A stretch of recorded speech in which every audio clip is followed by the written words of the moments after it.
thy barierën shumë vjeçare, disa dekada të them, të mungesës investimeve kapitale. Ky është një vit me cilin kemi arrit me sukses të finalizojmë projekte kapitale madhore, edhe unë jam shumë e lumtur për këtë fakt. Domethënë 2015 do ta mbaj mend si një vit që kemi marrë lajme shumë të mira për Gjakovën, kryesisht nga komuniteti donatorëve. Domethënë këtë rast s'mund ta përjashtoj.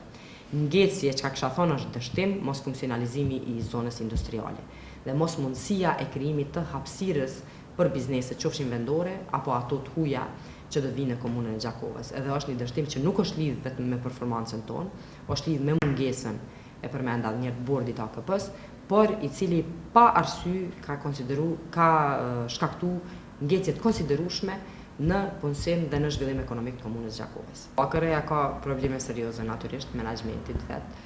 Unë kam thënë disa herë, kam dhënë mendimin tim dhe më mbes për apati mendimi se nëse nuk ndodh një ristrukturim i mirëfillt i AKR-s, atëherë hapësira politike për AKR-n, domethënë do të gjeni ngushtuar siç ka ardhur duke u ngushtuar deri më tash. Kam dhënë idetë dhe mendimet e mia, dikujt si kam pëlqyer se kanë hasë në rezistencë, por prapë mendoj që është e presidentit Pacolli ta thotë fjalën e fundit në rast me idenë ose vizionin e tij për AKR-n. Periudha prej kur unë kam prezantuar mundësinë dhe idenë që t'jem presidente AKR-s ose ta marrë udhëhecim këtë rast, se për mu posti nuk është diçka e cila tash ka mbet, ajo është përgjithësi ma shumë se çka do tjetër. Ajo është një periudhë, flasim për një periudhë një vjeçare. Gjatë këtij një vjeçari ka më shumë gjëra të bëhen. Domethënë nuk u shku nuk ecëm me atë ide përpara, domethënë me fillimin e ndryshimeve, procese zgjedhore të tjera.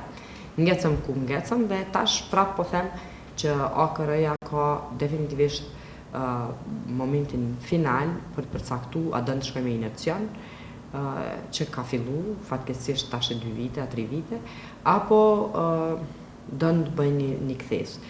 Dita ditës po humb forca për të marrë, se edhe nëse dëshiron me bëni kthes të madhe, duhet forcë për ta ndru drejtimin ose timonin e subjektit. Edhe tash sinqerisht pritet vetëm prej zotit Pacollit ta thotë fjalën e fundit në atë se a dëshiron ta marrë këtë forcë që të ndrohet drejtimi i inercionit të AKR-s, domethënë Iranjes, apo do të ka ndërmend diçka tjetër. Nuk e përjashtoj rastin që të ketë një organizim të mirëfillt, por nuk përjashtoj individ në këtë rast.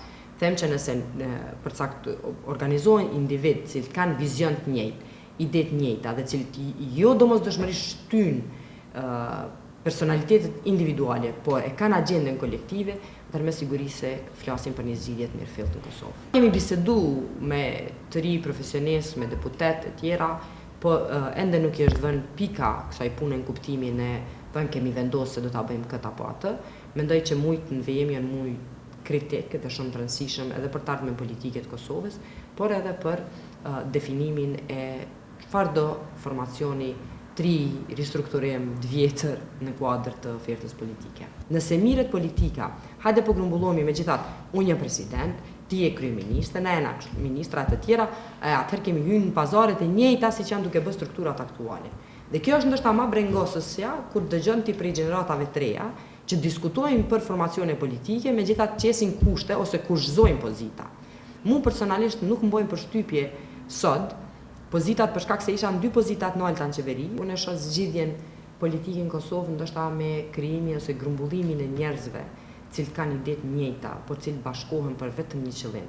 Dhe ai qëllim nuk ka të bëjë me domosdoshmërisht qëndrimin politik edhe ekzistencën politike.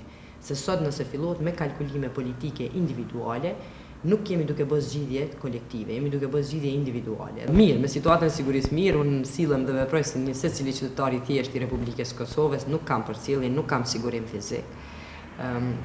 Po e kam pas një periudhë 2 mujore që ka qenë mjaft e ngarkuar. Është pak edhe çuçarllëk natyrisht, është edhe përveç vepër kriminale, dërgon mesazh të tmerrshëm për çdo. Edhe vetë mënyra se si tërë situata u shtjellu ka qenë pak tragjiko-komike.